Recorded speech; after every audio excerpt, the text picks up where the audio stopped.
नमस्कार वहिनी. अरे कैसे हो? शिवाजी भाऊ या ना. कसे आहात? मी मस्त.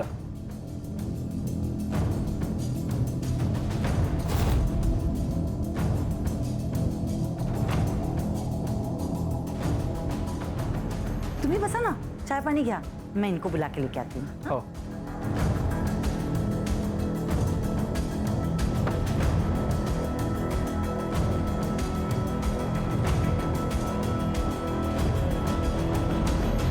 चिमाजी भाऊ कसे आहेत? मी ठीक. बस. देख संतोष, तू मेरा दोस्त है, इसी नाते मैंने तेरे दोस्त की मदद की, पर तब से वो गायब है. मेरा फोन भी नहीं उठा रहा है वो. देख तू उसे बोल दे कि ठीक से बर्ताव करे, वरना हिसाब चुकाना मुझे अच्छे से आता है, समझा? अरे नहीं नहीं, आप ऐसा कुछ नहीं करेंगे. मैं उससे बात करके समझाता हूँ.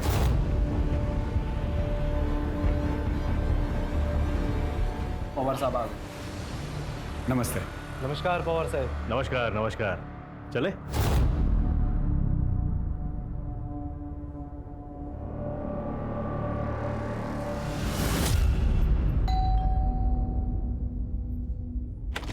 अरे कापसे साहेब या कसे आहात तुम्ही? नमस्ते वहिनी, तुम्ही कसे आहेत? मस्त मस्त बसा ना.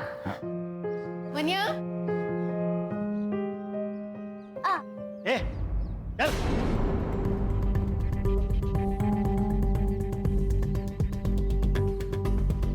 वो बता कैसा है? कैसा है तू?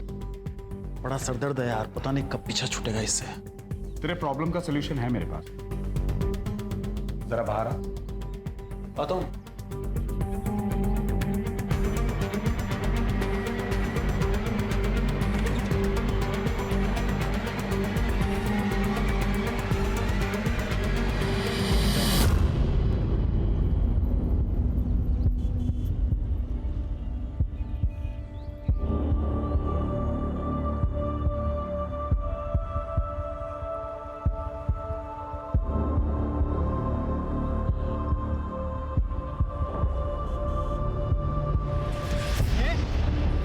क्या समझती है अपने आप को? हाँ, उस दिन बहुत बनकर दिखा रही थी.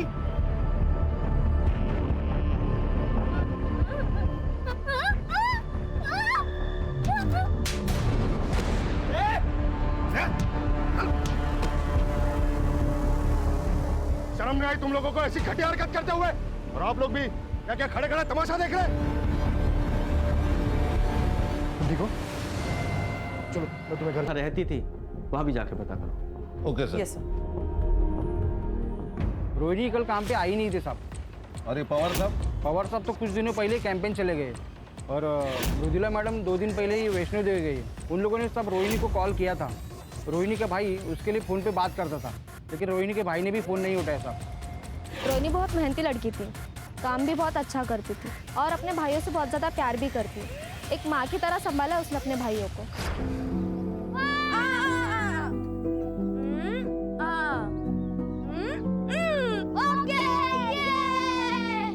कभी कभी रोहिणी को घर आने में देर हो जाती थी.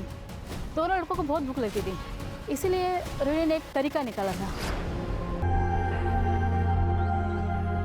मतलब ये रोहिणी हर तरीके से परफेक्ट है, फिर भी कोई बॉयफ्रेंड या और कोई बात? नहीं ऐसा कुछ नहीं था, लेकिन मुझे कभी कभी ऐसा लगता था कि रोहिणी और उस एनजीओ वाले लड़के केदार के बीच में कुछ तो चल रहा है. वो दोनों एक दूसरे को ऐसे देखते थे जैसे उन दोनों में प्यार हो. लेकिन किसी ने भी श्योरिटी के साथ ये नहीं कहा है कि केदार उसका बॉयफ्रेंड है, राइट? सर फिर भी हमने केदार को क्वेश्चनिंग के लिए बुलाया है. वो सीसीटीवी का क्या हुआ? सर बस्ती या उसके आसपास तो कोई सीसीटीवी नहीं है, लेकिन हाँ सर बस्ती के बाहर एक मेडिकल शॉप है, वहाँ का फुटेज मिला है. ये देखिए सर, ये देखिए, ये देखिए सर, ये रोहिणी का रोज का रूट है. इसी रास्ते से वो हर रोज काम पर जाती है. सर हम पवार के घर पे भी गए थे, उसके वॉचमैन से पूछताछ की, सीसीटीवी भी चेक किया, लेकिन रोहिणी उस दिन उसके घर नहीं पहुंची थी. इस केस में सबसे बड़ा प्रॉब्लम ये है कि रोहिणी सुन बोल नहीं सकती है, न ही वो मोबाइल इस्तेमाल करती है जिससे उसकी लोकेशन या उसके बारे में पता चल सके. इनफैक्ट चैट का तो सवाल ही नहीं पैदा होता. इस केस को पुराने तरीके से सॉल्व करना पड़ेगा. पर साइली तुम्हारा अपना खून है. तो क्या हुआ? गंदा खून है. मुझे नहीं चाहिए ये अपने घर में.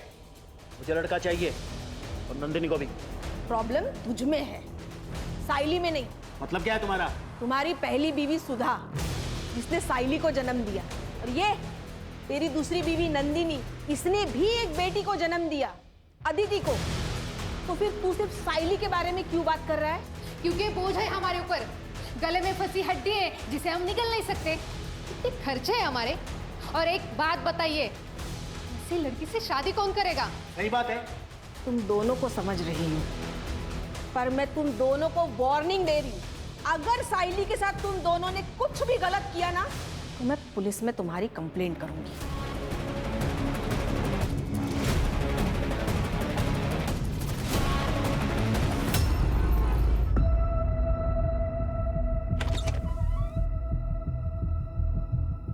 कहाँ है तेरा बाप?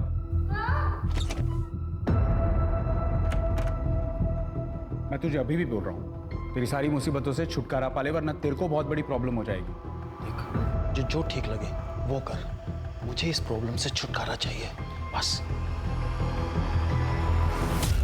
नहीं सर, मेरे और रोहिणी के बीच कोई रोमांटिक रिलेशन नहीं था।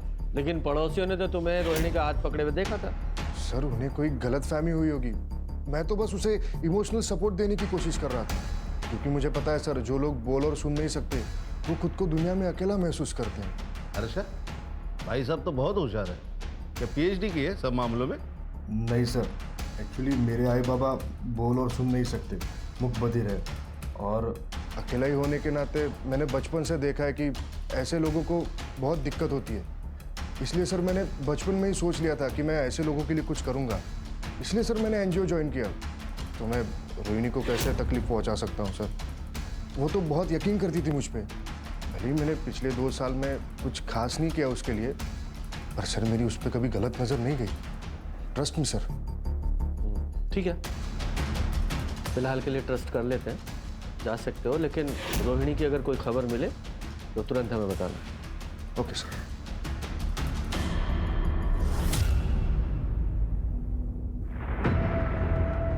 ये रोहिणी जा कहाँ सकती है? अभी तक एक भी क्लू हाथ नहीं लगा है।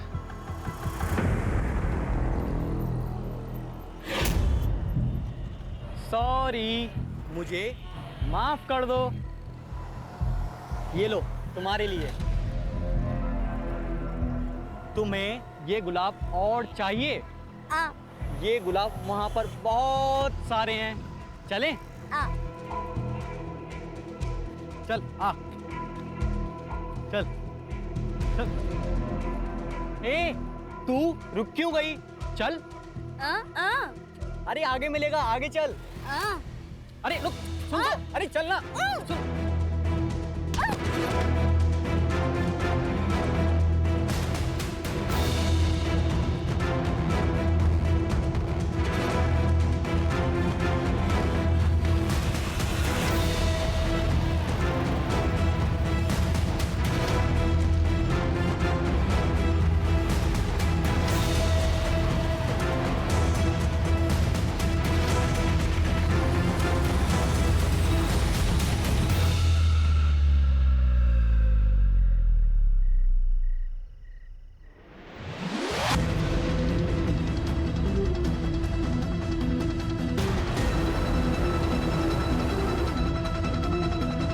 प्यार था वो दोनों में।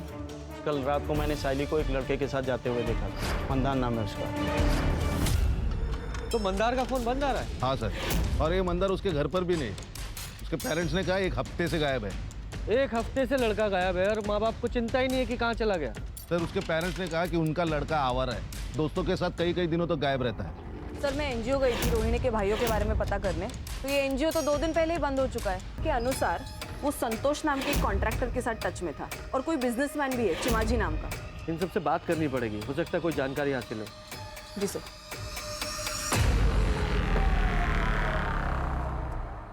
सर, मन्या का अच्छा दोस्त होने के नाते जब मन्या को नुकसान हुआ तो मैंने उसे मदद की थी। चीमा जी से मैंने उसे 25 लाख रुपए दिलवाए थे। गलती हुई जो मैंने उसे लोन दिया, इंटरेस्ट तो मिला नहीं, उल्टा मेरा पैसा लटक गया। सर, मैंने गारंटी ली थी। मैं बहुत प्रेशर में आ गया था, इसलिए मैं बार बार उसे कॉल करता था और मिलता था और उसे बोलता था पैसे दे दे, पैसे दे दे। यार, मैं चीमा जी को क्या जवाब दूँ? अब मैं अपने एसेट्स बेच के तो तेरी लोन पे नहीं कर सकता ना। संतोष तो मेरे भाई जैसा है, कुछ भी करके उनको समझा दे।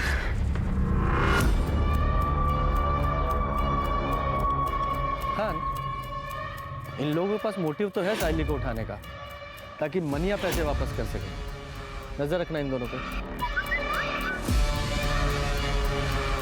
सर, ये केदार का फोन अभी अभी स्विच ऑन हुआ है हाईवे के पास। चलो। ये मोबाइल कहाँ से मिला? सब रास्ते में गिरा हुआ था, मैंने उठा लिया। चलो दिखाओ वो जगह। सब यहाँ मिला हुआ था।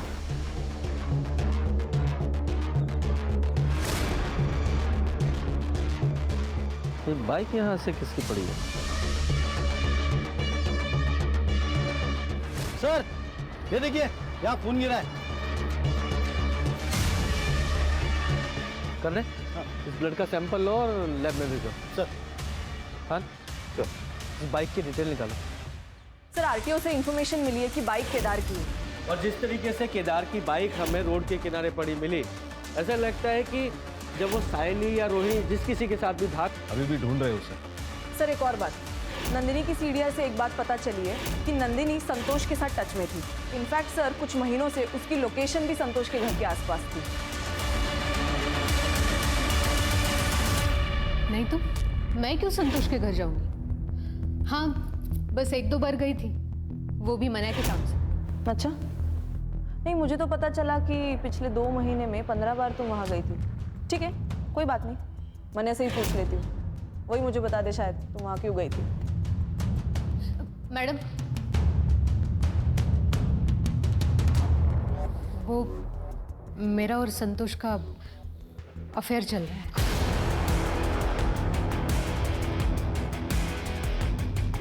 मने और मैं हमेशा से एक बेटा चाहते थे। इनके खानदान में कभी कभार ही बेटे होते हैं। मनिया के बड़े भाई जो औरंगाबाद में रहते हैं, उनकी भी 3 लड़कियां हैं, लेकिन संतोष के 2 बेटे जो बोर्डिंग स्कूल में पढ़ते हैं, और उसका बड़ा भाई, उसे भी 2 बेटे हैं। मैं मनिया को बेटी का गिफ्ट देना चाहती थी, बस इसके लिए मैंने संतोष के साथ अफेयर शुरू किया। इसके अलावा मुझे संतोष से कोई लेना देना नहीं। विचित्र बात है ना कि पति को लड़का गिफ्ट करना है तो पति के दोस्त के साथ ही अफेयर कर डाला। वाह, कमाल है। सर नेक्स्ट लेवल की पतिव्रता है। ये डेली सोप के सीरियल के लिए नया सब्जेक्ट मिल गया।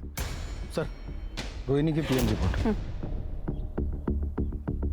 रोहिणी की मौत हुई है 19 नवंबर को रात को 10 से 12 बजे के बीच, और रीजन ऑफ डेथ है मल्टीपल स्टैब वुंड। रोहिणी 2 हफ्ते प्रेग्नेंट थी, तो ये प्रेगनेंसी तो नहीं उसकी मौत का कारण? पॉसिबल है सर। केदार के बारे में इंफॉर्मेशन मिली, वो सिटी हॉस्पिटल में एडमिट है। पिछले हफ्ते उसका एक्सीडेंट हुआ था, फ्रैक्चर भी है। और एक बात सर, ये बाइक के पास जो ब्लड साइन मिले थे वो केदार के हैं। एनजीओ तो बंद हो गया है सर, क्योंकि वहाँ की लीज खत्म हो गई थी और ओनर ने उसे रिन्यू करने से मना कर दिया था, क्योंकि किसी बिल्डर से उसे उस ज़मीन के लिए अच्छे ऑफर मिल रहे थे। इसलिए रातों रात सर एनजीओ बंद कर दिया गया। रोहिणी के दोनों भाई कहाँ हैं? सर, एनजीओ को टेम्पररी बेसिस पे पुणे शिफ्ट कर दिया गया है। तुषार और तन्मय सर दोनों वहीं पे हैं। मैं पुणे जा ही रहा था कि हाईवे पे मेरा एक्सीडेंट हो गया। भला उन लोगों का जो मुझे हॉस्पिटल लेके आए। तुम्हें पता है रोहिणी का मर्डर हो गया है और वो साहिली वो गायब है। वह तुषार और तन्मय को कैसे बताऊंगा कि बहन मर गई?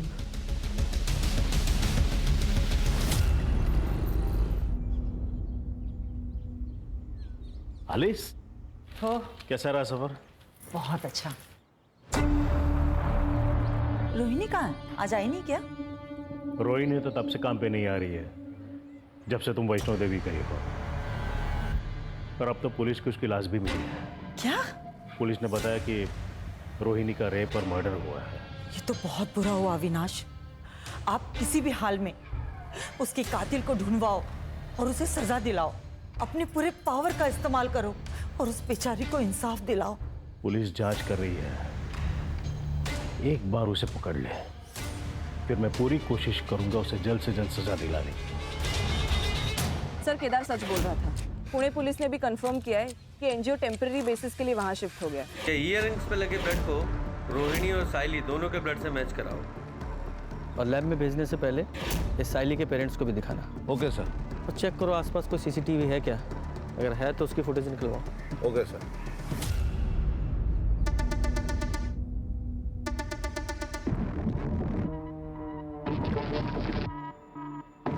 ये तो मेरे ताई के हैं, आप उन्हें लेके नहीं आए?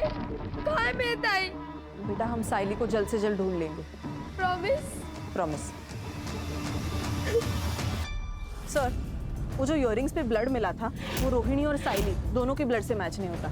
और हाँ सर, वो जो ब्लड हमें रास्ते पर मिला था उसके आसपास का सीसीटीवी हमने चेक किया तो उसमें एक गाड़ी नजर आ रही है जिसमें एक लड़की लेटी हुई है। उसका चेहरा तो क्लियरली दिख नहीं रहा और सर गाड़ी का नंबर भी क्लियरली नहीं दिख रहा। ताला बंद है। चढ़े, ताला तोड़ो।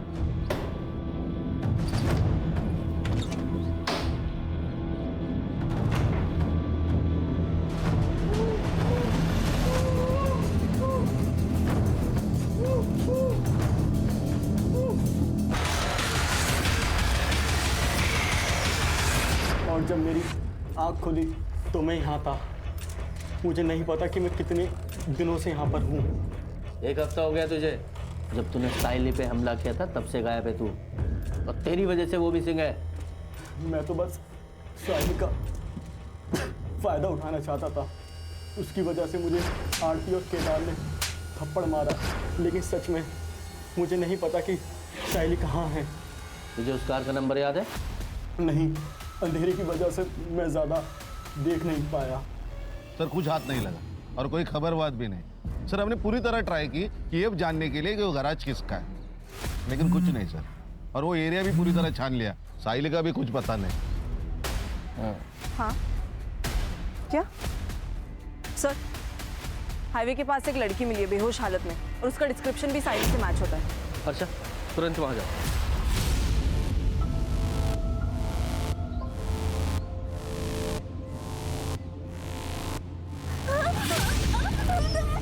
बेटा डरो मत, हम पुलिस है। क्या हुआ तुम्हारे साथ बताओ।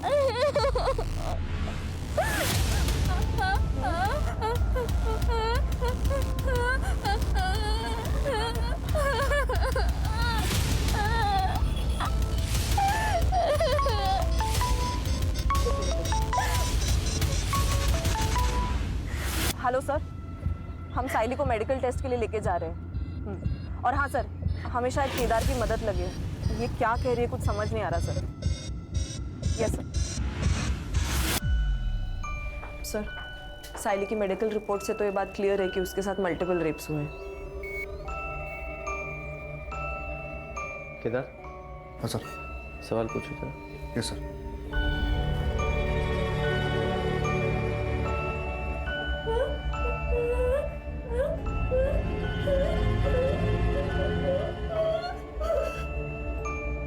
सर मैं कुछ समझ नहीं पा रहा हूँ। ये प्रॉपर साइंस यूज नहीं कर रही है। ये रोहिणी की तरह स्पेशल स्कूल गई नहीं है ना। तो फिर कौन है जो इसकी भाषा समझ सकता है? सर मुझे पता है कि हमारे ये संतोष कापसे, चिमाजी गांवकर, अविनाश पवार और ये चौथा आदमी सर। बबलू, ये संतोष का ड्राइवर कम सर्वेंट। इन चारों को उठा के लाओ अभी के अभी।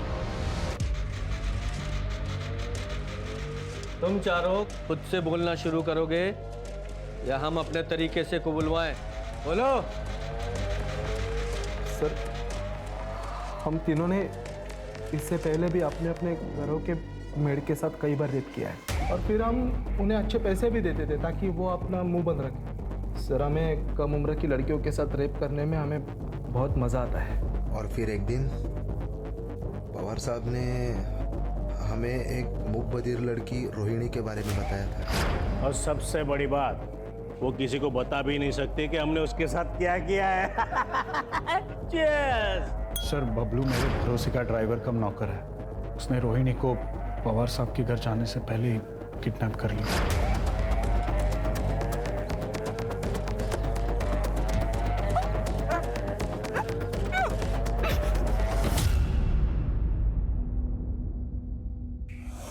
वो रोहिणी को मेरे फार्म हाउस पर लेके आया और हम तीनों ने उसका रेप किया।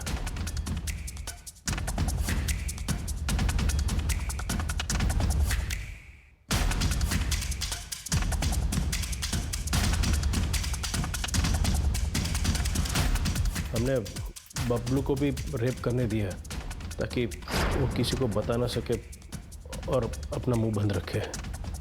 हमें दिव्यांग लड़कियों का रेप करने में तीनों को किक मिली। अब हमें ऐसी लड़की चाहिए थी, तभी संतोष ने हमें साइली के बारे में बताया। और जब ये बबलू साइली को किडनैप कर रहा था तो मंदार ने उसे देख लिया। मैंने तो सब साहब लोगों के ऊपर ही छोड़ दिया था कि क्या करना है।